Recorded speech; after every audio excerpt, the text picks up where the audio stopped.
죽음을 앞둔 어떤 사람이 이런 글을 남겼다고 하지요. 내가 젊을 때 상상력이 풍부할 때는 자기 힘으로 이 세상을 한번 변화시켜 보겠다, 그렇게 했다는 꿈을 가졌다는 거지요.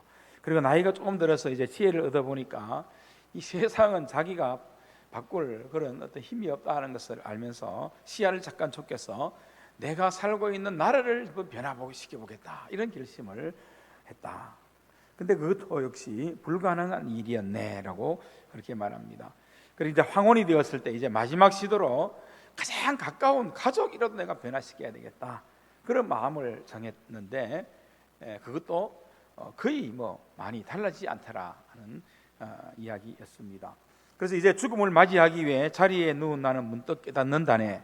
만약 내가 내 자신을 먼저 변화시켰다면 그것을 보고 내 가족이 변화되었을 걸세. 이제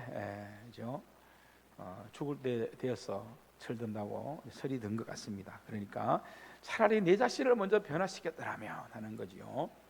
또한 그것에 용기를 내어 내 나라를 더 좋은 곳으로 바꿀 수 있었을 걸세. 그리고 누가 아는가 세상까지도 변화되었을지를. 여러분들이 한 번쯤 들어봤던 그런 이야기이기도 한데 우리에게 참 이런 미련함들이 항상 있다는 것을 알게 됩니다. 그래서 유명한 작가인 톨스토이가 이런 말을 했지요. 모든 사람은 인류를 변화시킬 생각을 한다. 그러나 자기 자신을 변화시킬 생각을 하는 사람은 별로 없다. 딱 맞는 말이지요. 그러니까 지금까지 전해지겠지요. 사람들이 참 변화를 싫어합니다. 특히 어떻습니까? 하나님을 모르고 자신의 욕심과 욕망을 따라 살아가는 사람들에게는 이런 것들이 더 강하게 나타나는 것을 볼 수 있습니다. 그래도 우리가 그리스도인이면 예배 시간이나 찬양할 때나 기도할 때 조금씩은 찔림이 있고 자신을 돌아보는 그런 마음들은 있지 않습니까? 완전히 뒤바꾸지 않는다 할지라도 한 번쯤 돌아보긴 하는데 이렇게 하나님 없이 욕심과 욕망에 살아가는 사람들은 이것조차도 이런 마음들이 일어나지 않는다는 거지요. 그러니까 어떻게 되는 것입니까? 지난주에 말씀드렸던 것처럼 결국 그들은 우상을 섬기는 삶으로 드러나게 되는 거지요. 다시 말하면 결국 그들은 형이하학적인 인간, 하나님께서 내버려 두시는 그런 모습의 현상으로 계속해서 나아갈 수밖에 없는 존재들이 되고 마는 것입니다. 그래서 오늘 본문 26절 앞부분의 말씀을 보면 이 때문에 하나님께서 그들을 부끄러운 욕심에 내버려 두셨으니 라고 말씀합니다. 이 욕심은 바로 파토스라는 헬라어인데요, 욕정이라는 뜻이 있습니다. 그런데 그 앞에 다 붙여있는 수식어가 뭡니까? 부끄러운에서 부끄러운. 다시 말하면 우리가 욕심과 욕망대로 그 인간의 어떤 그 본능대로만 살면 어떻게 된다는 겁니까? 부끄러울 수밖에 없는 존재가 되고 만다. 수치스러운 존재가 되고 만다. 특히 우리가 하나님 앞에 섰을 때 잘했다 칭찬받아야 되는데 고개를 들지 못하고 이렇게 부끄러운, 그죠? 수치가 충만한 그런 결말이 될 수밖에 없다는 것을 전하고 있는 것을 봅니다. 우리는 수치를 당해서는 안 되지 않겠습니까? 그래서 오늘 이 본문을 보면 우리가 놀라움을 금할 수 없는 사실 하나를 발견하게 되지요. 그것은 오늘 본문의 말씀을 쭉, 물론 이 죄악만 나열해서 그렇기도 하지만 이 말씀을 보면 어떻게 사람들이 이 정도일까? 이 선한 것에 대해서는 전혀 언급되지 않고 있다는 그런 모습이죠. 정말 우리 인간이 이렇게 악한가? 정말 우리가 탄식하지 않을 수 없다는 것입니다. 그런데 그 이유는 분명하지요. 그들이 마음에 하나님 두기를 싫어했기 때문이다. 우리 인간은 하나님의 형상대로 지음받았지 않습니까?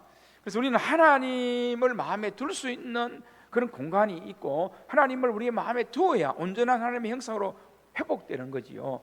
예수님께서 이 땅에 오셔서 십자가를 지신 것도 우리 안에 이런 하나님의 형상을 회복시키기 위한 큰 하나님의 뜻과 섭리가 분명히 있지 않습니까? 그런데 그것이 채워지지 않으면 어떻게 됩니까? 결국 더욱 악해질 수밖에 없는 거죠. 그래서 많은 사람들이 세상을 살아가면서 하나님 두기를 싫어합니다. 하나님의 시선을 피하여 제멋대로 그렇게 산다. 이것이 그들의 심리인 거죠. 그러니까 결국 그들은 그들의 마음에서 하나님을 추방시켰다 하는 이 표현이 어떨지 모르겠지만 하나님을 완전히 없이 해버리는, 내몰아버리는 그런 육체의 본능에 속한 사람들이 되고 마는 것을 볼 수 있습니다. 결국 어떻게 되겠습니까? 그들은 더욱 악해져 갈 수밖에 없지요. 찬양도 있지 않습니까? 이 세상은 날이 갈수록 악해져 가고, 그죠? 옹거리마다 넘쳐나는 그런 찬양이 있지 않습니까? 죄악의 물결이 넘쳐난다고. 정말 그렇게 세상이 요동하는 많은 모습들을 우리는 지금도 보게 되지요. 근데 오늘 그리스도인 된 하나님을 믿는, 예수 믿는 사람이 된 우리에게도 이 하나님 두기를 싫어하거나 거부하는 그런 분은 없어지겠죠.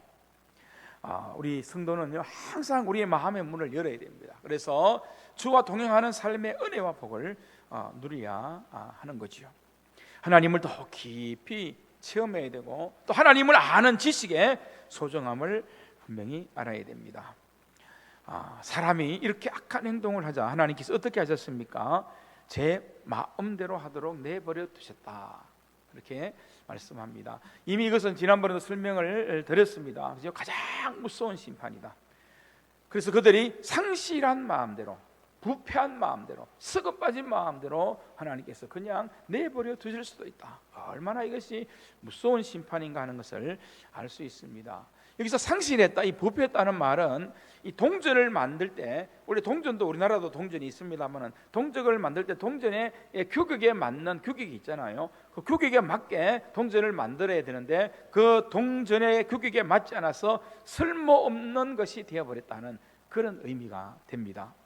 그러니까 하나님을 거부하는 인간은 하나님의 뜻과 하나님께서 원하시는 모든 이 것들의 규격이 맞지 않아 아무런 가치 없는 그런 존재로 완전히 나락으로 떨어지는 존재가 되어버렸다는 그런 말씀이 되는 것입니다. 여러분, 그런데 이것이 마음만 부패했습니까? 아니지요. 결국은 행동도 달라졌다는 것입니다. 그래서 사도 바울은 부패한 마음을 가진 인간이 무엇이나 지 마음대로 할 수 있게 되었다, 그렇게 착각한다는 겁니다. 그래서 하나님 앞에서 합당하지 못한 일을 많이 행하였는가를, 그래서 사도 바울은 이 본문에 정말 사례를 들어가면서 막 이렇게 이제 고발하고 있지요. 어떻게 보면 자신이 옛날에 지었던 죄를 막 돌아보면서 이렇게 고백했을지도 모를 것 같습니다. 그래서 그 범죄 내용을, 죄의 내용을 하나하나 읽어가고 있는 것이 바로 26절 오늘 본문의 말씀들입니다. 마치 막 죄라는 이 상품들을, 죄라는 상품들을 진열해 놓은 진열장 같이 그렇게 보입니다. 그래서 여러분, 오늘 설교의 제목처럼 우리 인간의 마음은 언덕 위에 있는 수레에 비유할 수 있습니다. 여러분, 언덕 위에 있는 수레를 한번 상상해 보십시오. 평지라면 모르겠지만 약간 기울어진 그런 언덕이라고 생각할 때 그것이, 그 수레가 손으로 붙잡고 있지 않으면 어떻게 되겠습니까? 결국 아래로 굴러 떨어질 수밖에 없는 그런 큰 사고들이 일어나게 되는 거지요. 간혹 차를 주차했는데, 그죠? 비탈길에 주차했는데 이 브레이크가 잘못 그렇게 설정이 되어 있어서 미끄러져서 사람들이 다치거나 죽는 그런 사고가 일어나는 것처럼 그와 같은 것이 우리 인간의 모습이다라고 오늘 성경에서 말씀하고 있는 것이요. 다시 말해 우리 인간은 연약한 불완전한 그 자체, 그런 존재가 바로 우리 인간이다, 그렇게 전하고 있습니다. 물론 여기에서 이제 열거한 내용들을 보면 뭐 사도 바울이 자신의 신앙 고백이 될 수도 있겠지만 그 당시에 로마 사회에서 많은 죄악들이 있었는데 이 죄악들을 전부 다 그렇게 기록하고 망라한 것은 아니라 그렇게 설명을 하고 있습니다. 당시 이 로마는 굉장히 타락했습니다. 윤리적으로도 도덕적으로 많은 타락이 있었지요. 그리고 우상 숭배로 말미암는 이런 이제 그 다음에 일가하는 내용들이 나오겠습니다만은 그런 죄에 대한 내용들이 정말 넘실거리는 그런 로마였습니다. 그래서 유명한 역사가 베르길리우스는 당시 로마의 사회상을 놓고 옳고 그런 것이 혼돈된 사회였다라고 그렇게 기록하는 것을 보고 있습니다. 그러니까 뭐 우리가 알잖아요. 로마가 왜 망했느냐? 타락했기 때문에, 그렇죠? 죄악과 죄 그리고 욕심으로 완전히 먼저 윤리적인 도덕적인 것들이 무너졌기 때문에 결국 로마가 무너졌다는 그런 이야기를 한 정도로 점점 그렇게 가는 모습 속에 있는 것이 그 당시에 죄악상이었기 때문인 것입니다. 자, 그러니까 그들이 얼마나 삐뚤어진 사회 속에서 그들이 정말 하나님께서 기뻐하지 않는 그런 나락으로 떨어지는 그와 같은 모습으로 가는가 하는 것을 우리는 분명히 알 수가 있는 거지요. 그리고 그것만 있는 것이 아니라 그렇게 삐뚤어진 사회 속에서 살던 이 로마 사람들은 그런 어떤 평범한 것에서는 또 권태를 느꼈다고 합니다.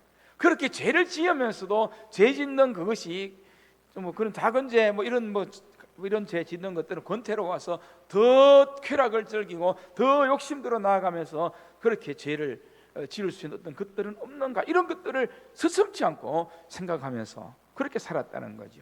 그래서 그들은 날마다 새로운 쾌락을 추가하지 않으면 못 견뎠다라고 그렇게 기록하고 있습니다.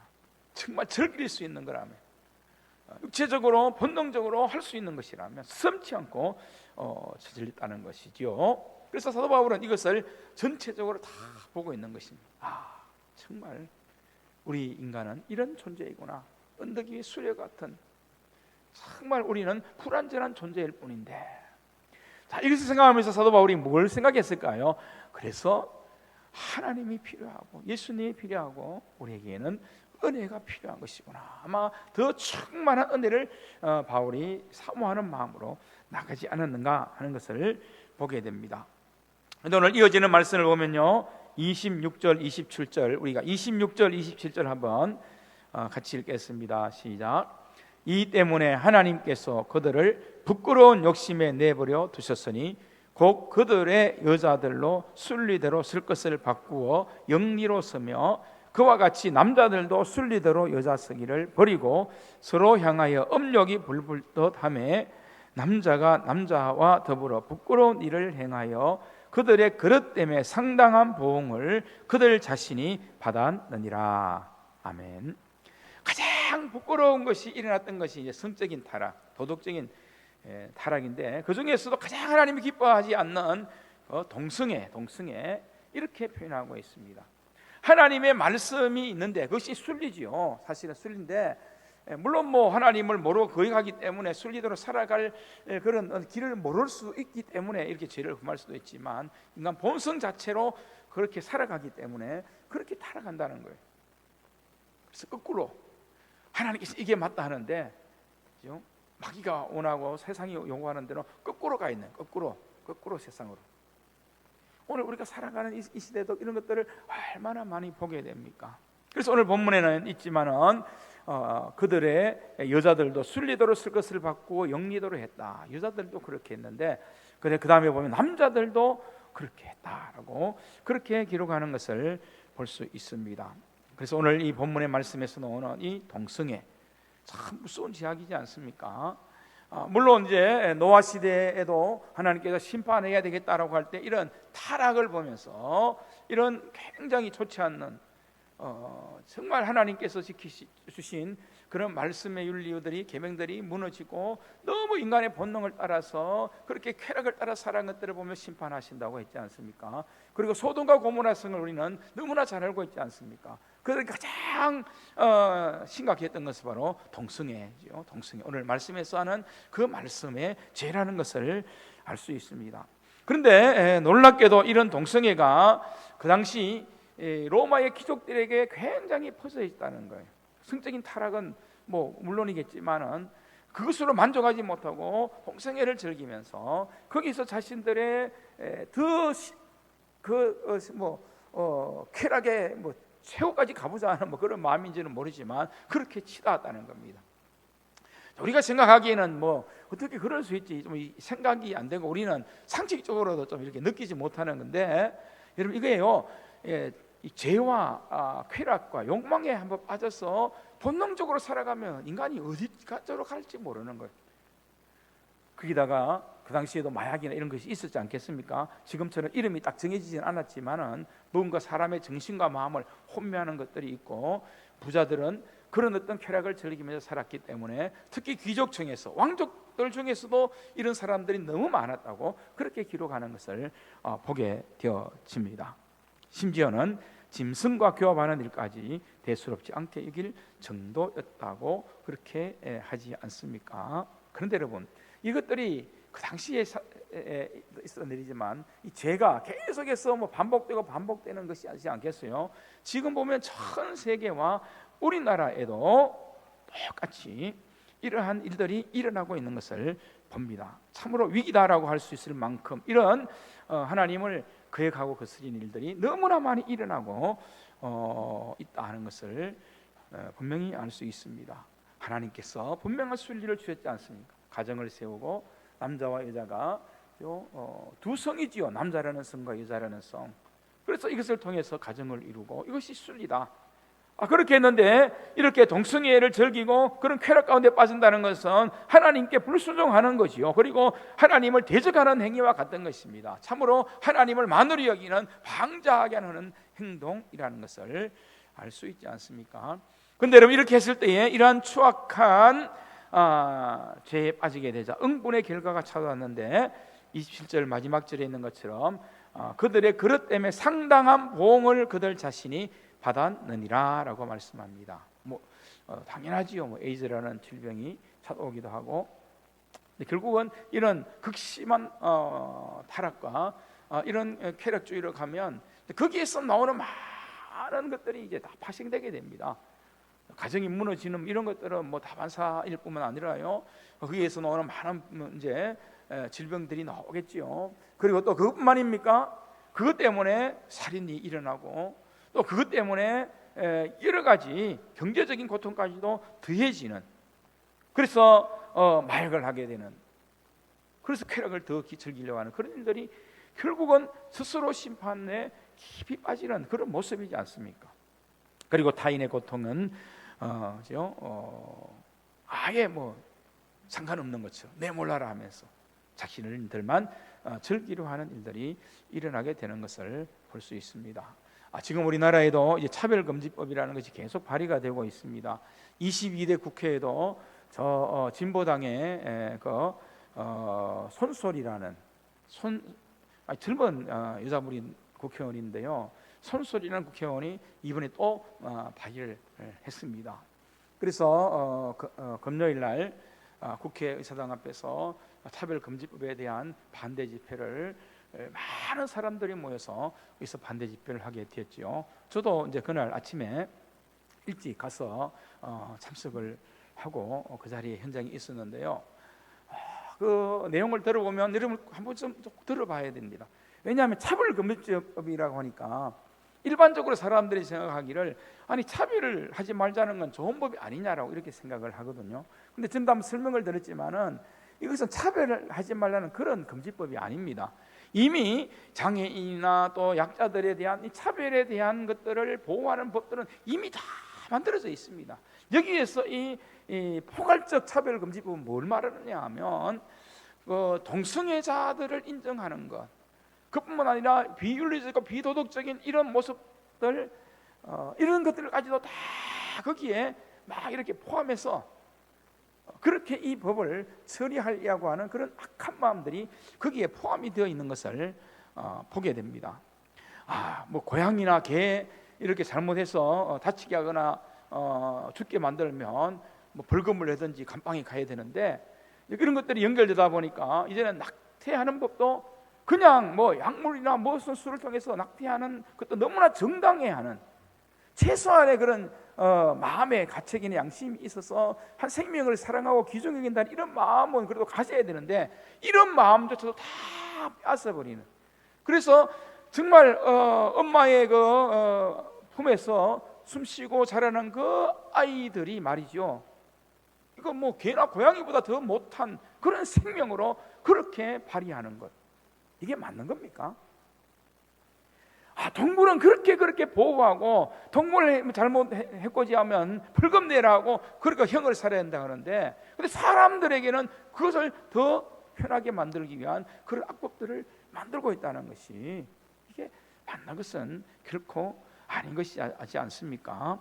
결국 이것이 하나님의 창조 질서를 무너뜨리는 거지요. 그리고 교회와 하나님을 향한 인본주의적인 강력한 도전이라는 것을 알 수 있습니다. 윤리가 무너지지요. 또 사회도 무너집니다. 가정은 더 쉽게 무너지고 자녀들도 그렇게 되는 거예요. 얼마나 우리 자녀들이 혼란스럽고 굉장히 이런 모습 속에서 초등학생만 되어도 그런 성적인 자기 권리를 찾는다고 온갖 이상한 행동을 해버려도 누구 하나 그것을 바르게 말할 수도 없고, 부모도 그렇게 함부로 말할 수 없어요. 부모도 고발해버리니까. 교회에서 목사가 그렇게 설교하고 성경적인 말씀을 가지고 그런 것들이 죄다하면 그 발의인데 보니까 벌금을 내야 돼. 벌금. 목회자가 그런 설교하면 벌금 받도록 만들겠다는 거예요. 그리고 그것이 좀 더 지나치게 그렇게 나가면 감옥에 보내겠다는 거예요. 감옥에 보내겠다는 거예요. 야, 어떻게 이런 것이 있을 수 있나? 근데 여성들이 차별금지법 자기들은 찬성한다 이렇게 하는 사람들이 많이 있는데, 근데 여성분들에게 가장 어떻게 보면 인권적으로 피해 입는 것이잖아요. 그렇죠?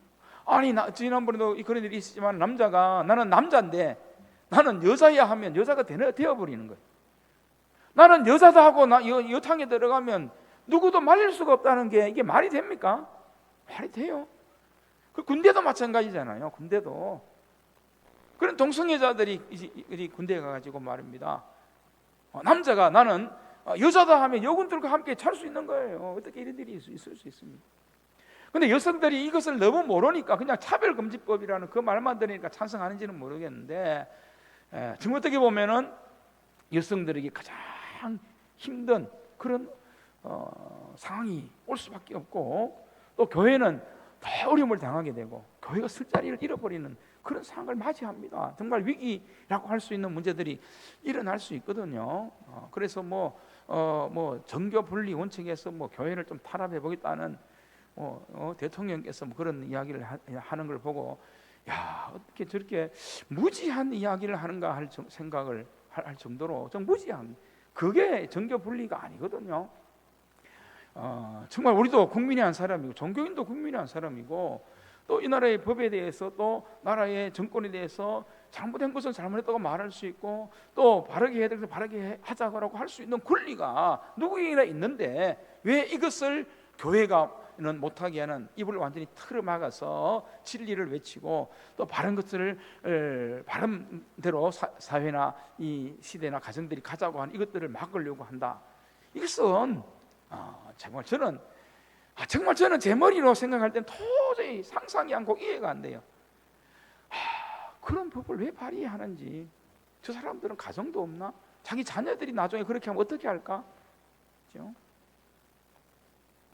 그러니까 여러분은 그냥 우리가 신앙생활하고 교회 와서 이렇게 살아가니까 아무런 것 없이 세상이 막 흘러가는 것 같지만, 그렇죠? 늘 말씀드리지만 세상은 그렇지 않습니다. 얼마나 악한 세력들이 힘을 가지고 교회와 그리스도인들을 억압하고 핍박하려고 하고, 또 하나님의 법들을 무너뜨리려고 하고, 또 교회의 권세와 영적인 힘들을 빼앗고 무너뜨리려고 하는가 하는 것들을, 강력한 도전들이 일어나고 있다는 것들을 여러분 우리가 알아야 됩니다. 그래서 여러분 더 기도하셔야 돼요. 정말 더 기도하셔야 돼요. 나라 민족을 위해, 정치인들을 위해, 특히 이 기독교인 정치인들이죠. 근데 민주당에만, 저는 민주당 국민의힘 다 정치인들은 비슷하다고 생각하지만, 그래도 민주당에만 가면 또 왜 그렇게 다 돼버리는지 그것도 또 참 이해가 안 가고 말입니다. 기독교인인데도 안수 집사나 장로라는 사람들이, 권사라는 사람들이 있는데도 말입니다. 타락했어. 교회도 타락했어요. 정말 기독교인들도, 그 안에 있는 항정식들도 어떻게 보면 하나님 말씀보다 더 세상적인 그 자신들의 어떤 그 이념, 신념, 여기에 파묻혀 삼게 간다고 하는 것은 정말 불의한 거지 않습니까? 불의한 거잖아요.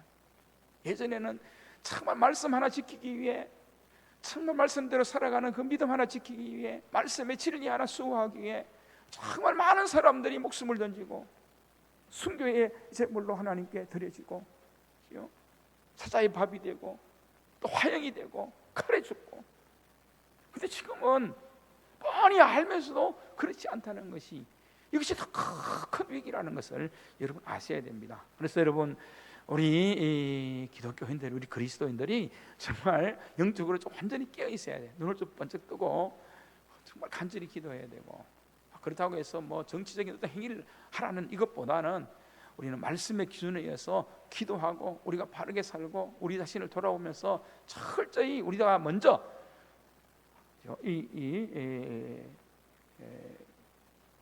불완전한 존재이기도 하지만 우리들도 그렇지만 우리는 은혜가 있고 하나님 도우시는 능력이 있지 않습니까? 그렇게 가기를 정말 간절히 힘쓰고 애쓰는 마음이 우리에게 일어나야 한다 하는 것을 아셔야 됩니다. 자, 오늘 이 본문에 보면 어떤 죄악이 우리에게 일어나는가, 그냥 놔두면 결국 어떻게 되는가. 자, 28절에서 31절까지만 한번 읽겠습니다. 시작.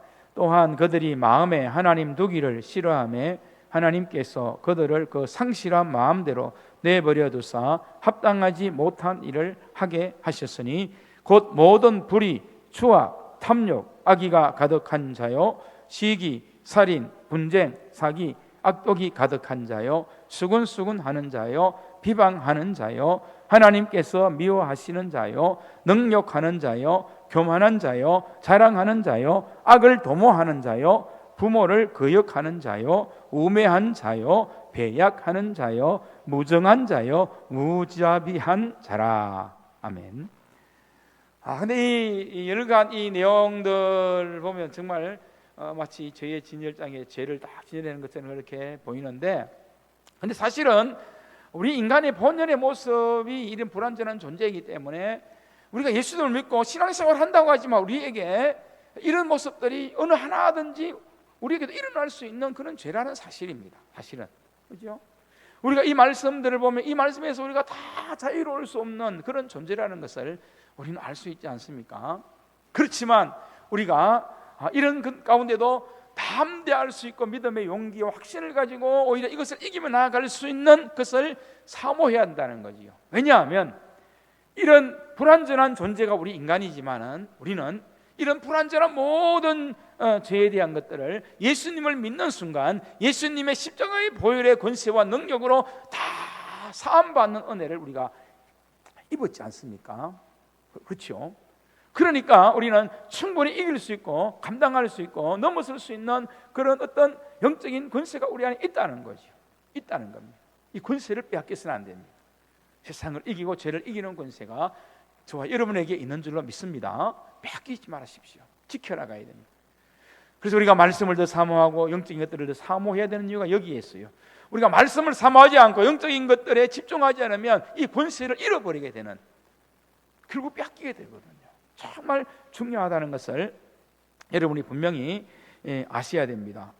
그리고 또 한 가지가 있는데 그것이 뭐냐 하면 예수님을 믿을 때 예수님께서 이 새 마음을 주실 뿐만 아니라 우리 하나님 앞에 은혜를 구할 때 용서해 주는 은혜가 또한 우리에게 있다라고 하는 사실입니다. 그리고 또 한 가지는 우리에게 연약함이 남아있는 그런 모습들이 있지만은 하나님께서 우리와 함께 하시고 성령의 강력한 붙드심과 역사가 우리 안에 일어날 때 이러한 악한 것들을 회개할 수 있는 마음을 주시고 또 이쪽으로 가려고 할 때 성령께서 강력하게 우리의 마음에 작용하셔서 그런 죄를 범하지 않을 수 있는 그런 이끄심과 도우심으로 함께하는 은혜의 능력이 우리에게는 있다는 사실이지 않습니까? 이것이 얼마나 큰 은혜인가 하는 것을 우리는 정말 감사할 수 있는 것 아니겠습니까?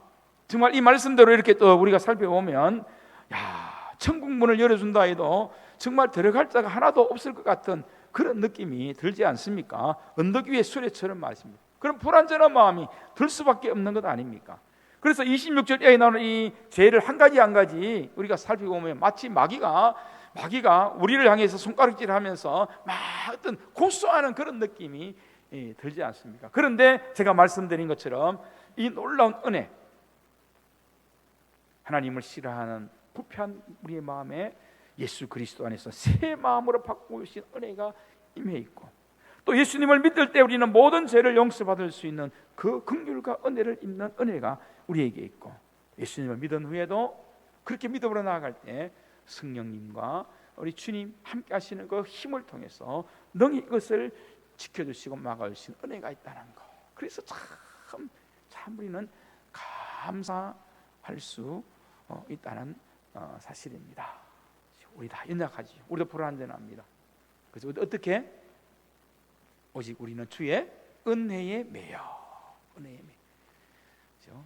여러분의 남은 모든 삶이 이 세상 쪽으로 기울어지면 안 되고 우리는 어떻게? 주님 쪽으로 향하고 또 하나님의 은혜에 꽉 붙들려서 그 은혜에 매인받은 삶을 저와 여러분이 살아가는 그런 믿음으로 영광을 돌려야 되는 것입니다. 언덕 위의 수레지만 성령님께서 우리 주님께서 강력하게 우리를 붙들어 주셔서 우리를 그 은혜에 매이게 해주신다면 충분히 우리는 감당할 수 있다는 것이죠. 이 은혜가 우리에게 주어져 있다. 오늘 우리는 이것을 분명히 깨달아야 할 줄로 믿습니다. 그래서 여러분 스스로에게 한번 물어보십시오. 나는 은혜의 손에 붙잡혀 있는 사람인가? 은혜에 매여 살아가는 사람인가?